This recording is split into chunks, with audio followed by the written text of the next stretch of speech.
Welcome to Living Well with Ann Beal.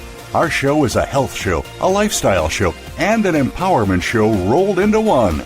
Get ready to hear some stories of success, healthy living tips, and suggestions to get motivated and live your best life. Now, here is your host, Ann Beal. Welcome to Living Well. I'm Ann Beal, and I'm your host. And today, I have a great topic for you. Because we know everyone is starting on their family vacations coming up for June. And we wanted to talk to you about having a happier family vacation. How do you have a happier family vacation? Well, I have Dr. Jim Slaughter here. Hello, everyone. Good to be here today. Thank you, Ann, for having me. You're welcome. Our stress, anger, and stress specialist. He is going to work with me to let you guys know how you can decrease stress, decrease conflict, and have more fun. We all know we want to have more fun. And we just got back from a vacation with our family. And so this is the topic we thought about, how to make sure that you guys have fun. Because if you get in conflict, you won't be having fun that day. It takes it away. So stay right here. And Jim, thank you for being on the show today. My pleasure. Always good to be here. We know that for you know that communication and resolving conflict is very important to even a relationship. You are a relationship coach. So is that the main thing that you do as a relationship coach? I think it probably is. You know, I think one of the reasons that I focus on communication and conflict resolution is that I've been so bad at it in the past. And I had to learn a lot about those topics and in order to really have good friendships and good relationships and even a good marriage. But you know, I think that that is probably the primary focus of what I do. I work a lot with couples, and so there are a lot of opportunities for tension in a marriage relationship or just in a couple relationship. And I have people come to me a lot asking, "What's wrong? I don't know. I do this and I do that, and I can't figure it out." And so we talk about that. When you think back on the family vacations you've had, what are the main things for you that would drive you wanting to help others? Well, I think one thing has to be the sense of being rushed all the time. Hurry, hurry, hurry, get to the next thing or whatever. That's one thing. And so that may have to do with things like planning. I know we wanted to talk about that, taking everybody's needs into consideration and that kind of thing. And I think also part of it is sometimes there are things that come up that we don't expect. Somebody breaks into your car while you're at the motel that night or something. I mean, you know, you never know what's going to happen. Don't even say that. But I do know that. It's funny, I hadn't thought about that.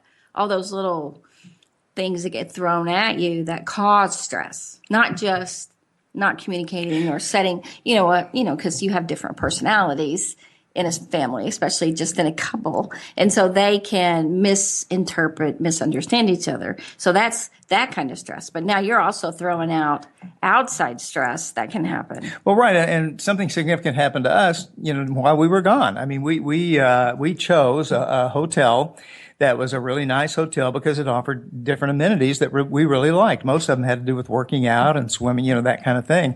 And so we got there and we discovered that, okay, the outdoor pool was closed for repairs and reconstruction. The running trail was closed because of repairs and reconstruction. We couldn't get to this. We couldn't get to that. A lot of the things that they advertised, they didn't even have this weekend. And so, that was a little frustrating for us. Especially because we looked online. When we carefully picked out, we looked online ad nauseum to find what it is we wanted, and we chose to pay quite a bit to stay in a place that we could have everything we wanted right there, because that's really what we wanted, a relaxing time, but an enjoyable time without a lot of driving around, because it was a crazy area we went to. And it was a beautiful hotel. Now, the thing about it is that there were these unexpected things, like the lady who fell and hit her head and had a seizure and almost died. So we are thrown things, that we handled that very well in that emergency. Well, yeah, we both faced that or before. And so and so it makes things like bringing our tennis rackets and their tennis courts were unavailable and torn up and all that a little bit less significant when you think in terms of a person you were with who fell and had a seizure and all that. But. Right, that lady, it does put it in perspective. And I think for us, when you have something like that with someone, and here we are struggling together over such small things, and we have a lady having a major seizure, and she wakes up and she doesn't even know where she's at or what day it is or anything. Right. And you realize it's hurt her. It really does put everything in perspective. And that's what we want for you out there, is that when you're on vacation or even just spending time this summer with your family, that you don't get distracted by the small things and let it divide you and pull you apart.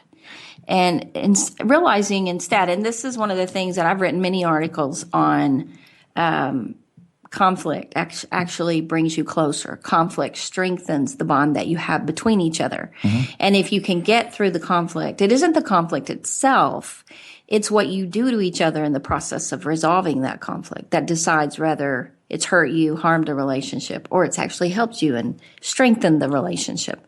And so really what I see is that all these things that can get thrown at you and all these things that can happen in a relationship or a family time, they actually, when there is a disagreement or there's conflict or there's a stressor, it is a chance, it is a defining moment to bring you closer as a couple and as a family at that moment, to get through that together in a good way. And then you build trust, you build love, and you're more endeared to each other.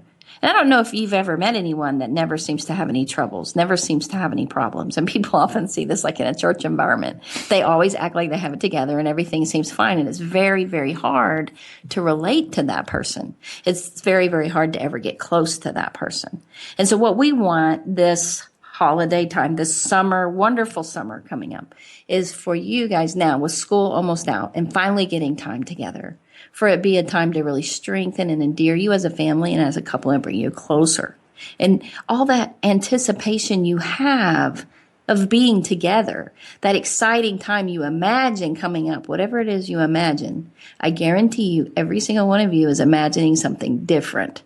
And we talked about that, didn't we? Mm-hmm. Yeah, and I think part of, in fact, maybe the main focus of having a really, really, really good vacation has to do with interpersonal relationships. And people are different. Conflict is part of the human condition, and we all experience it. And because we think differently, feel differently, behave differently, and all that kind of thing. And so, like you're saying, I think it's really important to plan ahead, think ahead in the right ways. It's not just about seeing as much as you can see when you're out there on your vacation. We have to think about, from a happiness perspective, how we think in terms of each other and how we relate to one another, how we talk with one another. And a large part of that has to do with what we do before we even leave on the vacation. Yes. So before we leave, what do we do? Well, we talked a little bit about this before we came on the air, but one of the things that stands out to me is the importance of considering every person who's going to be on the trip, everybody in the family, everybody who's on the trip, considering everyone when we're planning the vacation. Because normally there can be a wide span of age differences. There can be a little kid who's 3 or 5 or 6 or whatever, and there can be older adults, mom and dad, on the trip. And so there are a lot of different things to consider when it comes to age groups and what people would like to see and what they would like to do. Also, different personalities, because like I love the beach. You're not as crazy about the beach. No, I'm not crazy about the beach. And I have I have 2 daughters that love the beach, but one's not real crazy about the ocean water. Mm-hmm. And so they like tanning, but not necessarily swimming. And so part of it is to consider all that. And the best way to do that is to ask and listen actively. So when we think about active listening, what does that mean, Jim? Well, there are different parts of active listening, and this is a very important part of what you and I do, is to help people understand what active listening really means. And when we listen. For one thing, it means being patient and not You're not speaking as much as you are hearing what the other person is saying. Active listening has to do with hearing from another person, right? And actively means that you're engaged with them. So one of the things that I think of when I think of active listening was when someone is giving you their phone number. You're listening and you're actively letting them know you're listening. So if they're in front of you, you're looking at them. If they're not in front of you, and if they're looking at you, you can nod your head, or you can say, okay, if they give you the first three numbers, so the area code, and then you go, okay. And then they give you the next three numbers and you go, okay. And then they give you the last numbers and you say, I got it. And then you repeat it back. That would be active listening. Right. Repeating back something is a very important part of active listening. So you can even say, let me make sure I got this straight. This is what you said, and this is what you mean, and that way you can clarify in the process of talking. So if a person says, regarding a vacation, here's some things I'd like to do, focusing on them, what they are saying, and not trying to interpret on our own, not trying to think ahead about what I'm going to say next, but really thinking about taking in what they say is real crucial. Well, and you have people that like being outside. And Right. you have people that like being inside. Yep. And I know when we pass the library in the hotel, you go, oh, they have a library. I know, right? and my thought was, why would you go to a library on vacation? Right? Like we're on vacation. You go to all the exciting fun things, like they're building a water park. And for me, the idea of being out at the statue garden on the jogging trail. And, I'm looking forward to seeing all the stuff there is to do. And so what I didn't say was what I thought. Now, people who tend to say what they think, and it just comes out without a lot of filtering, might have said, well, what a dumb thing to do on vacation. You can read at home, right? Mm-hmm. And so, but I can jog at home too. I can swim at home. I can be outside in the sun at home. I can find a tennis court at home, right down the street.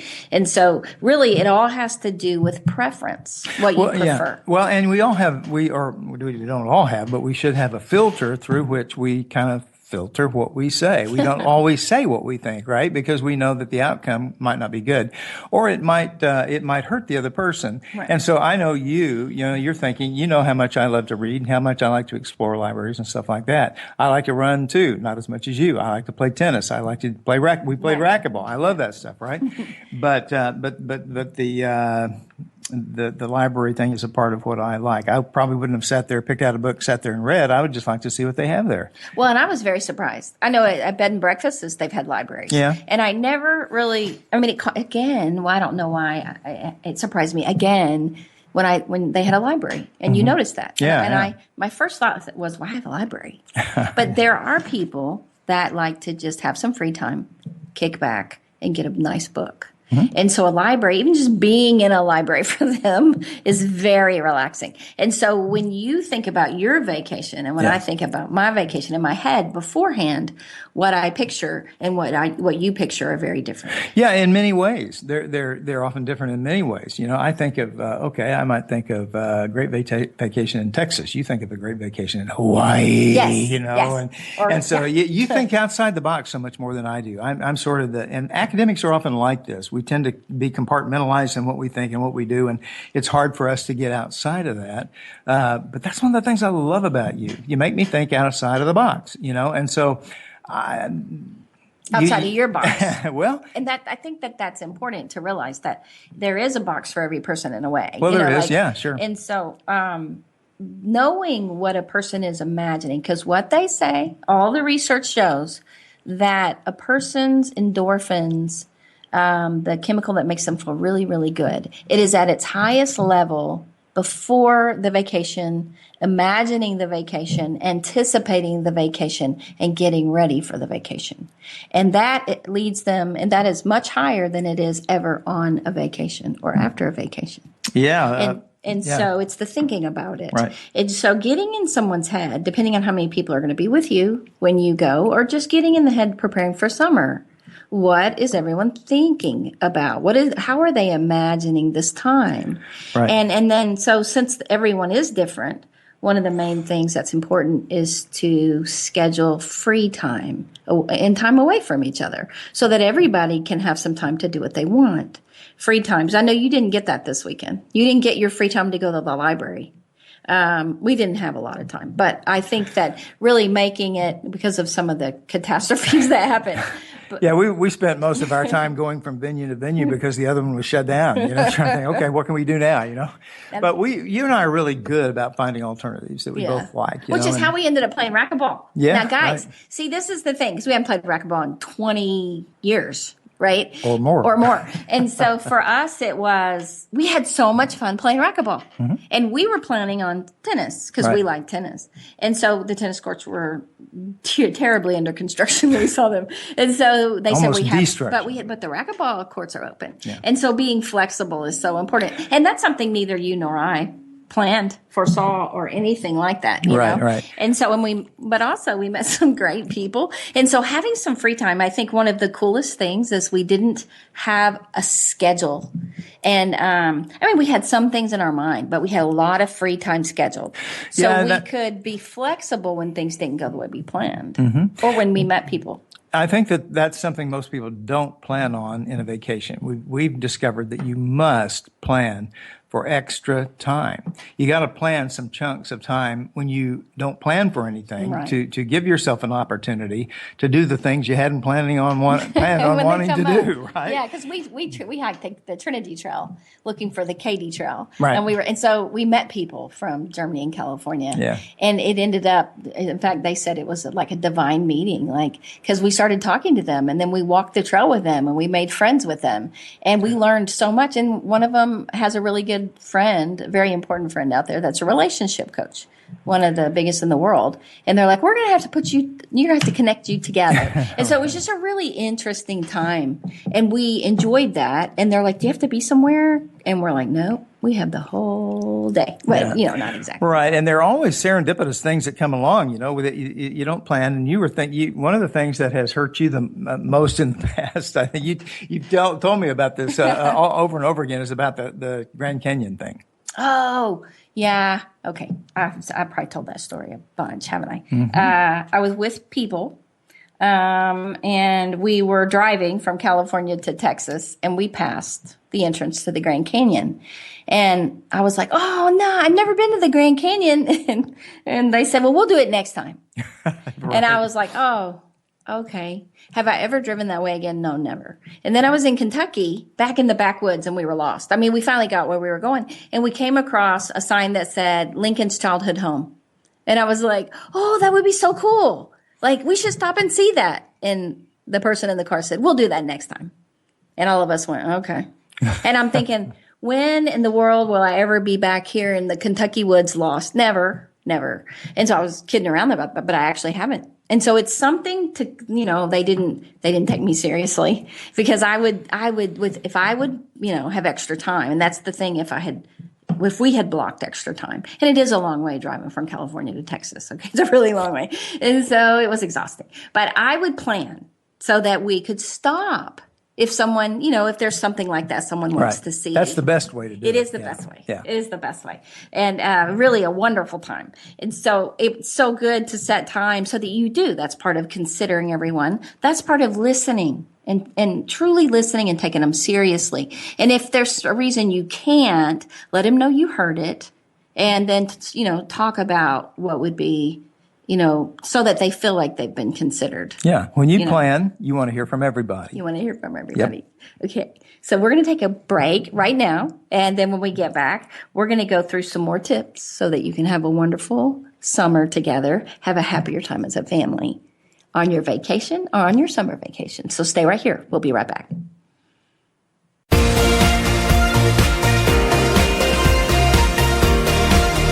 You are listening to Living Well with Ann Beal. We'd love to hear from you with comments and questions about the show. Please send us an email to ablivingwell@gmail.com. That's ablivingwell@gmail.com. Now, back to this week's show. Welcome back. I'm Ann Beal. And I have Dr. Slaughter, Dr. Jim Slaughter. I call him Jim. Stress, anger, and conflict resolution specialist, anger specialist here to talk with us about having a happier family vacation. And that vacation can be actually going on vacation like we just got back from, or it can be summer vacation. And so whether you're a couple or a family, we want you guys to have a great time together. Because one of the things that we know is communication affects how we feel. Absolutely. So communicating with other people and how that turns out. And usually if you're going to go on vacation or be free all summer, you're going to be with people. So communication affects how we feel, how we think, and in total general, how we are. So that's what we're talking about. That in general, planning for your time together so that you consider, which is one of the things you mentioned. Right. Dr. Sauter, was you mentioned considering each other. Everyone, right, who's going. And considering what they like, considering what they don't like, and then actually asking them, listening to them about what they're anticipating in their mind. Because we all imagine something different. We all are thinking whatever our picture is in our head of what our vacation is going to be like. We actually all have a different picture. Yeah, one person's thinking the Las Vegas Strip, and the other one's thinking about a cabin in the woods, and so you've got to figure out what it is you really want to do. Yeah, and it took me a really long time to know that you actually prefer almost above anything else a cabin in the woods or a walk in the woods. I love the woods, yeah. And I love sun. And so it's not that there's not sun, but if you're in the woods, you're not in the sun. Because you're kind of well, it's hard shade. you got to find sun. You got to find right? some shade, like the deer going into the meadow, Yeah, right. They hide in the woods and they go in the meadow. And so for me, loving the beach and loving the sun, I mean, we were together a long time before we realized that. Mm-hmm. Well, Yeah, that's true. I don't know. I think that maybe you realized that about me because I would talk about it because the summer heat did not bother me here in Texas. Yeah, that's true. And I played ball and all that kind of stuff all out in the sun all my growing up years and stuff. So it's not that I don't like the sun. It's just that other things there, there are other things that I really enjoy, I guess, more than outdoor sun. Now, is it the sun or is it the humidity and the heat? You know what I'm saying? Like in California, when you were there, you enjoyed the sun or not? Well, where I lived in California, it didn't matter whether you had sun or not. It was always cool, But yeah, you're saying weather. That's not so. The sun, it can be cool and the sun be out. Yeah, it so can there's be. your favorite temperature, but is it different in California than here? Oh yeah, very different. Yeah, here where we live, it's the summers are hot. They I mean, are. we're talking about Humid. a number of days in a row over 100, very very humid, that kind of thing. And so I'm better with that than I used to be. But when I came back from California, I just nearly died coming back here in August. Died. Yeah, So and I've lived here all my life. So when you think of the best vacation area, it would be drier, not humid. Oh yes, yeah. If I could find a drier climate, that would be great. Okay. And so part of it is that's active listening, which is what we just talked about. Yeah, I asked you what you like, and good point. and then I asked you some questions back and You forth. clarified, right. To clarify what it is you really like and what it is you're thinking. Right. Because someone says the beach, you still don't know if it's a humid beach or a tropical beach or a California beach, which is dry. And you don't really know what they're thinking. Do they want to camp on the beach? Do they want to stay in a Right. hotel? I mean, like some people say camping. Like when Oprah says camping, she does not mean in a tent. No, she And that was doesn't. so funny, that episode of her trying to camp, because everybody thought she just needed to try it. And so she ended up moving into the RV after that. She was like, this is not cool. So part of it is finding out what they are anticipating in their head. Having a planning meeting, even, everybody getting together doesn't have to last long, but if I say, we want to know where you want to go and what you want to do and what you want to see or something like that, and get some ideas on the board before and talk about those. And just as a couple, having real time to prepare. To prepare for what you're going to do. Some people they're trying to be so sweet and they think they know and they'll book the trip because that's a surprise. Right. Right. Without really, we've had couples do this and you've had men do this. And it's the one trip out of the year and he did not ask. Right. And almost invariably when we do that, and surprise, I mean, some people really love the surprise and everything, but it's so easy to get it wrong Yeah, when we and do that. what I'm thinking is the last time that happened, that woman didn't even want to go. She was like, "I'm not going." Well, right. I know. And that's a little different situation Yeah. there. But still, yeah, often if a guy plans it, Yeah. he's generally going to look at it, of course, from a guy's perspective, and he's going to end up putting things on the list that guys like or that he may think his wife likes. Boy, I tell you what, sometimes it's much better just to say, sweetheart, what would you like to do? Where would you like to go? What would you like to see while we're there? And he's thinking in his compartmentalized brain, and she's thinking from her comprehensive brain. And honestly, men and women are different. John Gray was right. Men are from Mars, women are from Venus. They think differently. There's so much we could say about brain sex, the difference between the brain and men and women and all that. Brain sex. I haven't heard that term. Best article I ever read on this was written back in the 90s. I used it for my doctoral dissertation. Is by Moore and Jessel. They wrote an article called Brain Sex, The Real Difference Between Men and Women. It was the best, most articulate statement and best research I'd ever seen on that issue. And from there, then you get guys like John Gray coming out later, and he says basically the same kind of thing. Men are from Mars, women are from Venus. And so basically he's saying they think differently, they feel differently, they behave differently, and here's why. So I have a feeling you're talking about like the testosterone and the oxytocin and the way it works in the brain. Well, that's a part of it as well. I mean, and people may not know what we're talking about. Testosterone, actually the buildup of testosterone creates tension. It creates stress. It's your game face. It's what you feel before competition or taking a test or something. How would like that affect a guy on vacation, like preparing for a vacation? I think it energizes his compartmental brain for one thing. And a guy may not be thinking in terms of so much of the togetherness, the we-ness, but I guarantee his wife's thinking about that. And her one of the biggest components in how she feels and how she thinks is what you mentioned, oxytocin. Some people never heard of that. Oxytocin is a chemical that comes out of the brain in certain situations. Most people refer to it, about it as the bonding chemical in our bodies because it's what makes us feel close to someone or even something. Yeah. And that can be a problem in and of itself. But when we have a romantic feeling, when we feel in love, when we feel like we're in the middle of an intimate conversation or something that takes us deeper into someone's heart or soul, what makes us feel bonded to them is oxytocin. It's this chemical in our brain, and that is the main chemical at work in a woman's brain that makes her so much more relational normally than a man. And I know for women on vacation, often they want they're thinking of everyone having like a good time together.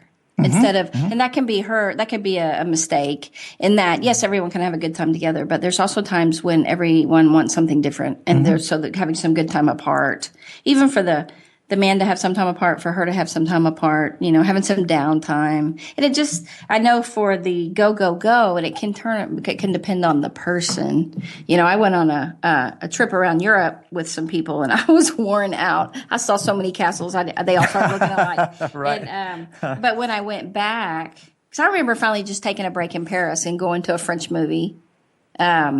And it was actually an animated movie, but I didn't care. I just wanted to go get off my feet. And they continued on to a museum. And I was like, so I had some people come with me. And we had three of us. We were just sitting there going, our feet. We didn't even care about the show. But it was very entertaining. It was like taking in what French people really do, watching a French movie. Right. I don't know. And so then when I went back later the next year, I went and stayed a few weeks in one place.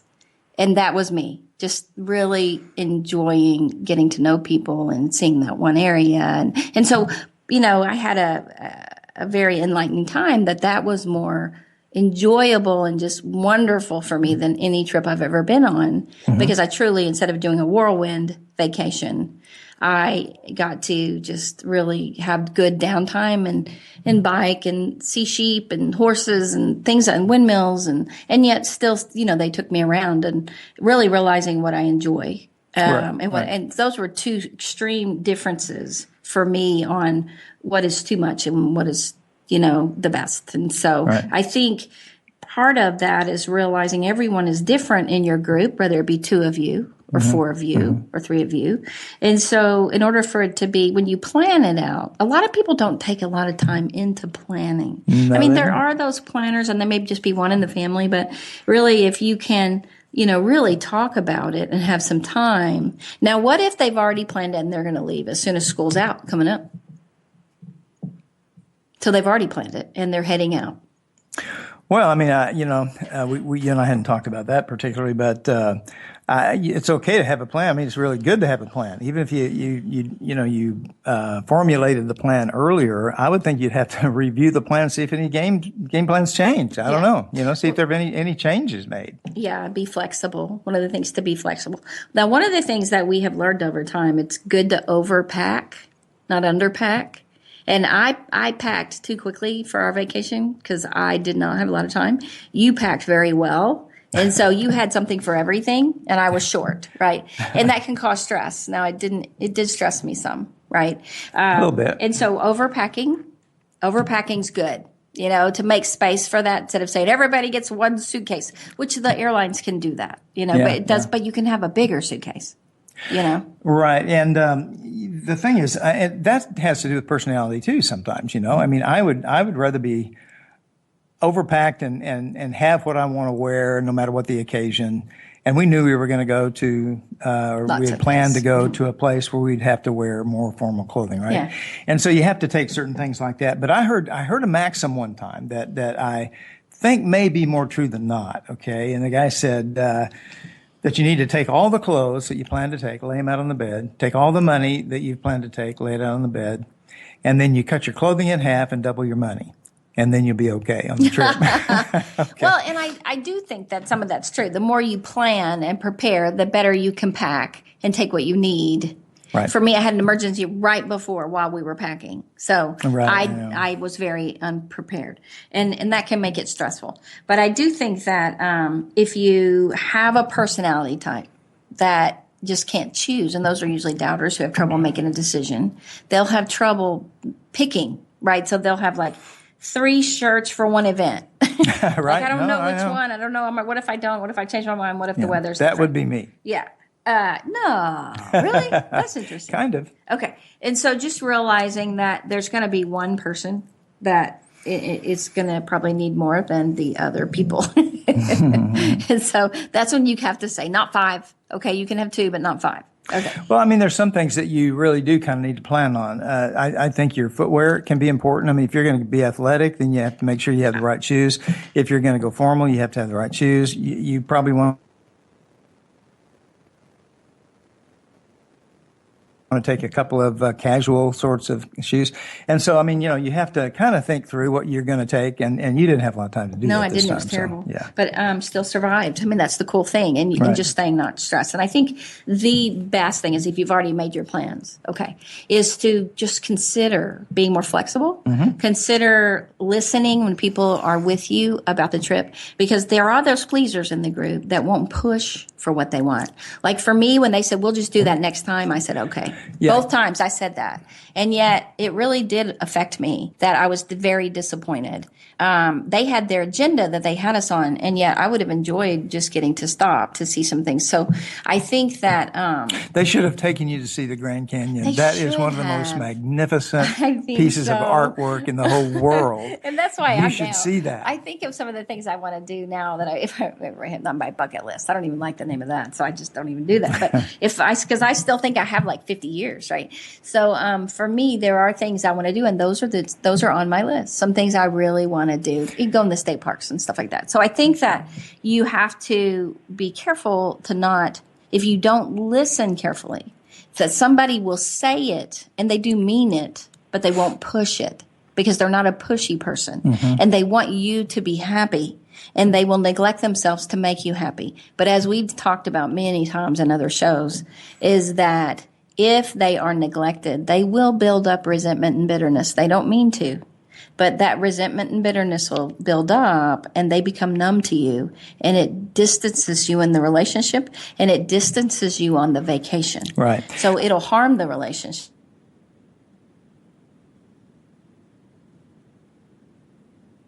Right. I was going to say this earlier. This may be a better time to say it. I was going to ask you a question. Really, do you think a person could say that the happiness outcome, the outcome of a vacation, might have less to do with where you go and what you see than it does with just feeling cared for? Yes. In the planning stages and when you're there. I think that can be true. I think being considered, feeling like you were a team, feeling like you all loved each other, feeling like it was that you all got to be, thought of. Everybody wants to count. Yes. Yeah. So. And instead, if one person has a good time, and this is the same thing that we talk about as a team, being a team, that when you're playing on a team, and Troy Aikman talked about this, is that if you're playing on a team and one person wins, everyone loses. And so if you're getting to do everything you want, let's say a player saying, I want the ball most of the time, or I need the ball 8 times or whatever. If he's getting what he wants, the other people are being harmed. Right. And so one person's happy, the whole team loses. Mm-hmm. And so you got to win as a team. And so same thing as a vacation, you're a team and you want to win. And that means everyone wins.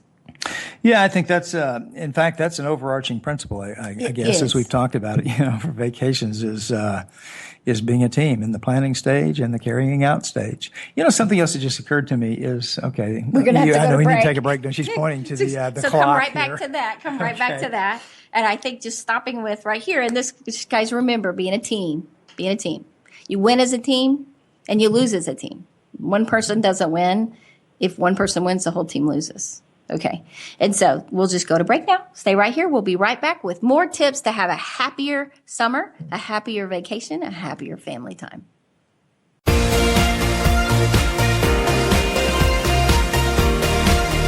You are listening to Living Well with Ann Beal. We'd love to hear from you with comments and questions about the show. Please send us an email to ablivingwell@gmail.com. That's ablivingwell@gmail.com. Now, back to this week's show.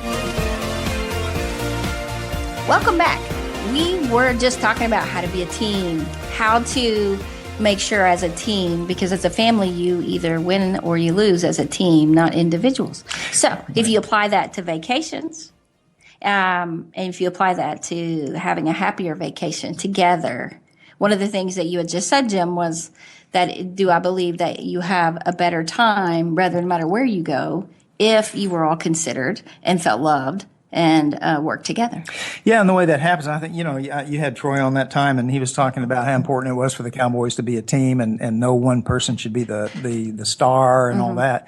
And I think that's really true in almost every relational kind of situation, especially where there are groups like a family going. And one of the things, maybe a major thing that would make a vacation seem like a success would be if every person there felt cared for and thought about and considered, in the planning stage, the carrying out stage, and even afterwards. It can even be sharing our best times or sharing what we like best, sharing those kinds of things. And I think kind of decompressing after you get back, talking about the vacation can be an important part too of feeling like you had a really, really good vacation. You had a happy time. Yeah, I do. And we've seen that over and over again. You can have a whirlwind vacation and people will get back and be worn out and need vacation after their vacation. And need time apart after having a rough time together. And so really, if you're going to pay all that money and spend all that time and all that effort, you want it to be what it was going to be for, whatever it was that you had anticipated it being for. Right. And most people don't anticipate for having to take a vacation after the vacation, having to de-stress from the family after the vacation, having to work for 6 months to heal damage that was done on the vacation. Nobody plans for that. Right. And I've seen at times, such disparagent views, in people's, like one person's view of vacation is to go as many places as I can, see as many things as I can see, and visit as many friends as I can, all in this period, whatever it is. You're making fun of me because I was that way. I wasn't thinking about you. I was thinking about you. And the other person's view is, man, I just want to sit here. I want to walk a little bit. I want to enjoy stuff. I want to visit local places and all that kind of thing. I just want to kick back, And the last thing I want to do is to run the whole time I'm gone. Yeah, and I think that it's okay that you can be different, right? Because you can catch up with each other along the way.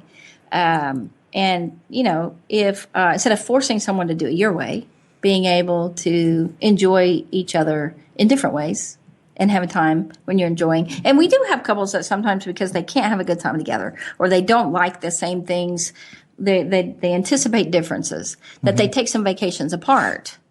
You can do that. I don't know that we've ever done that. We've never done that. Yeah, but we work together so that we can still have a good time. We do, and we work together really, really well. And so anyway, yeah. So we enjoy times, and we're able to flex a little bit and stuff like that.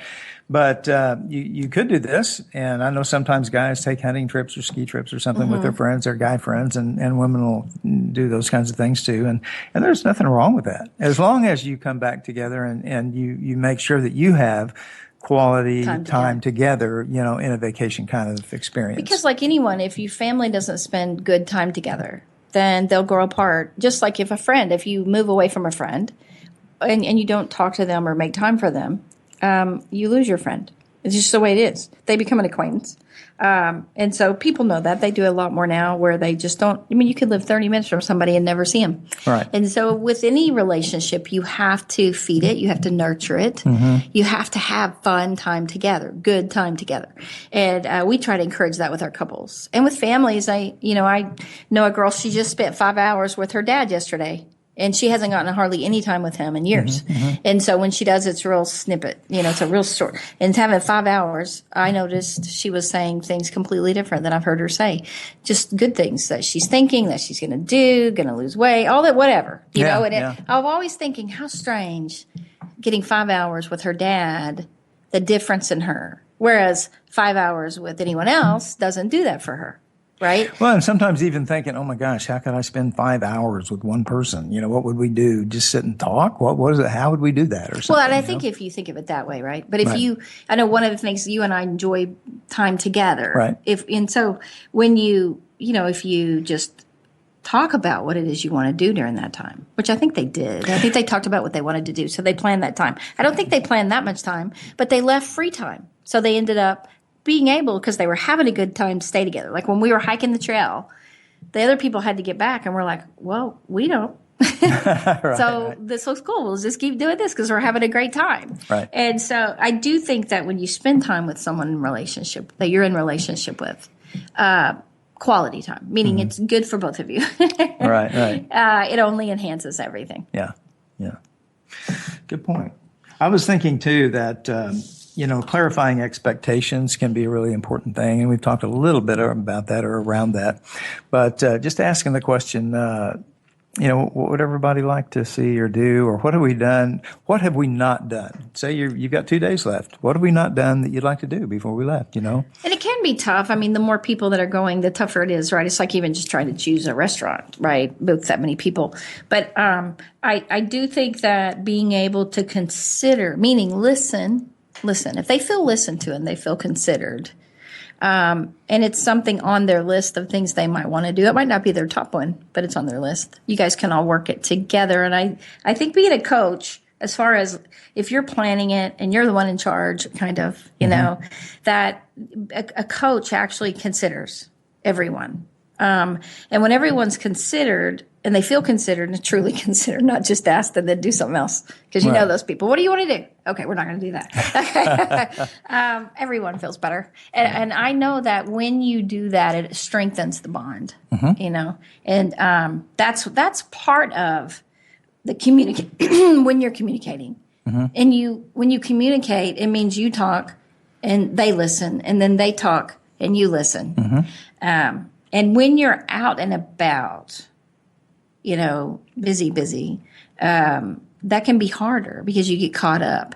But I do think that when you think about when you're talking to someone, consider that what you say at that moment either makes that person step closer to you or step farther away from you when you think of a relationship. Most people want the person that they care about to step closer or definitely not move back. But we see so many people when they communicate, they're truly, by the end of the day, at the walls, at the opposite ends of the building. Yeah, and the thing about that is it can take some skill to do that, but remembering that what brings people together, what makes people feel closer, what makes people feel connected and intimate, a great deal of the recipe for that has to do with acceptance. I'm accepting you. I'm listening to what you're saying. I'm accepting what you say. I'm not judging it. I'm not condemning anything. I'm really considering what you're saying. And so that's a huge part. There's a vulnerability aspect to it. I used to tell my students, intimacy equals vulnerability plus acceptance. And there's a kind of formula, a recipe for that. There's a vulnerability in that I share what's really on my heart, and there's an acceptance where I'm not condemning or anything like that. I'm not criticizing. I'm just listening and accepting you for what you're thinking and feeling. And if we can do that, then we're going to feel more connected. We're going to feel more heart connected and intimate. Well, and I think that, when someone mentions something like the library, yeah, because you do go like the Wolf Lodge, the Great Wolf Lodge. Okay, that place, it's quite a place. There's all this stuff to do there, right? They've got the bakery thing. They have this huge waterfall inside. Huge waterfall, and they have the Harry Potter magic wand picture trail. They have all these things. Okay, and so we just went through there and thinking, that if I'd have been a kid, that would be so cool. Right. But I do think there's so much that it would be hard to, if you didn't have some free time and let kids just do stuff or you do stuff, or there's also, I don't know how much adult stuff is there, right? So the adults definitely need some time of their own, right? Right. And so for you mentioning the library, let's say someone did that, a good thing to do is, they have a library. Immediately just say, would you like to have time to go to the library? Is that something you want to do? Yeah. And then be like, well, yeah, maybe. And they'll be like, okay, well, let's look at everything and see when we can fit that in. Yeah, and it's much better to do that than to turn to them and say, you have got to be kidding. And so, you were very good about that. You said, gosh, I didn't even know they had a library. I didn't even see that sign, wonder what's up there. And, we talked about the possibility of going up there and looking at it, but then it got lost in everything else and we never did that, which was fine. But also knowing it's there so that the kids anyone could run off and get some books. For the pool time or whatever. And so I do think that then they could look at everything and then you could say, well, hey, here you were going to do this. Maybe would you rather do that, or do you just want to go and get some books and bring them here for some downtime? And so there are options, right? And so that person could look at that and then go, oh, no, I'd rather swim with the dolphins during that time. Right. If that was an option. I'm not saying you wouldn't know what to swim with the dolphins. I don't know. I might do that. Yeah. I just immediately thought of the comedian who swam with the dolphins and the dolphin kept bumping him. He kept attacking him. It wasn't a good time. Anyway. Off subject. Okay. So that's just something, because what we don't want is the happy family vacation to be an oxymoron. We don't want it to be, those two don't go together, because there are people that think they don't. Right. And we should consider too the fact that happy family vacation and the word boring don't go together. Nobody's going to have a happy vacation if everything is just kind of boring, And so I've been thinking all along that maybe a family should build in something sort of, I don't know, in a way, exotic into their vacation. It could be, okay, instead of just seeing the Grand Canyon, we're going to get on the horses and go down into the Grand Canyon. Or it could be, instead of just looking at the Colorado River, we're going to white water raft it, or something like that. Or instead of just going to the beach, we're going to also go north and see the redwoods up in Santa Cruz on the California coast, or something like that, where those are kind of exotic sorts of things. Well, I think exotic, when you think of vacation, your first thought is exotic, right? So what would be the really cool thing to do, and have that in there? And I do know that along the way, believe it or not, someone's going to get irritable. Right. Yeah, that's true. And I was thinking about that also. Do we want to go there? But I think we need to, probably because people get tired. People, there are all kinds of things that come up that create tension and some. Well, and it's like normal, right? Like it's normal. Somebody will get irritable. Yeah. So that's where you just want to be okay with that, give them some time or whatever. And so you just have some realistic expectations of what people will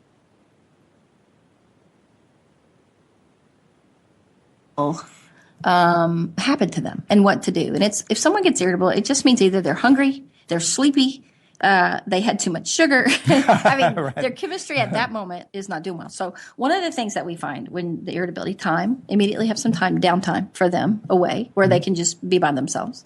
You can distract them with something they enjoy. You can distract them with something that's fun. You can give them bread. breadcrumbs. You have all these little secret ways of All these making little people secret feel ways. better, don't Yeah, you? I do. Lavender candle. Right. I was thinking too, along with those, something very important is rather than putting them down if someone's irritable, maybe if they're not even very reasonable at the time, rather than saying, you're just being a jerk, rather than saying that, listen to them. Say, well, tell me what you're thinking. What are you feeling? What happened? And, ask them some questions and let them talk about that, and often you can talk people down by just letting them talk. It's amazing. Yes, and some referrals, because we're drawing near the end of close, is there's other shows, and I have TV shows on YouTube that you can look at.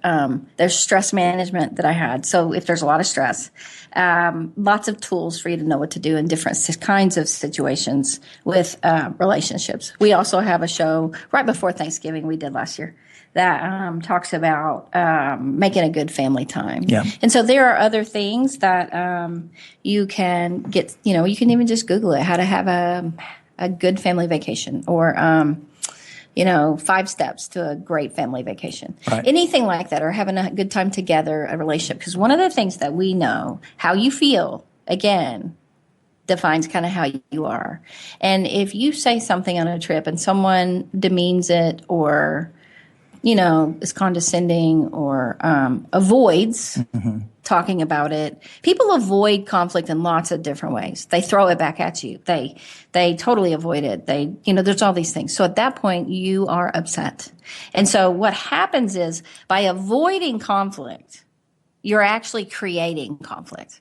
By throwing it back at them to shut them up causes more conflict down the road. And often that day, what you really happens is that day of your vacation is gone. And all it took was for you to consider their feelings, or to stop and think about it and say, I'll think about that. That's interesting. Or I'm sorry. Or it just takes a moment when someone is irritable, or someone misunderstands you, or something they say. The minute you realize there's conflict. Yeah, even to tell somebody, there are reasons why you feel that way, and they're good reasons. And I understand that. To verify or validate someone's feelings or their thoughts, it can be an important way of establishing connection again.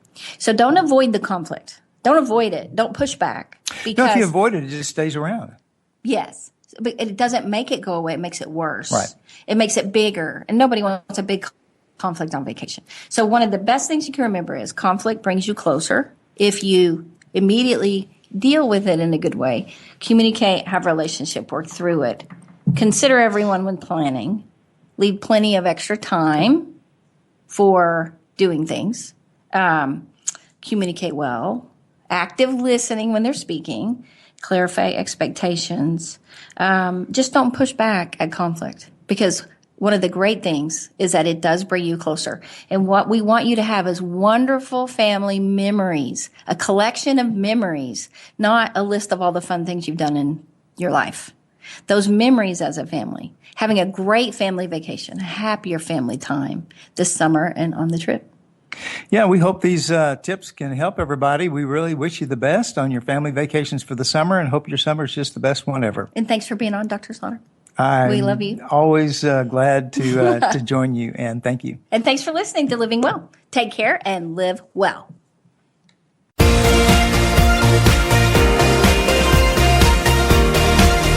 Thank you again for joining us. Living Well with Ann Beal airs live every Wednesday morning at 7 a.m. Pacific Time, 10 a.m. Eastern Time. We can't wait to see you again next week.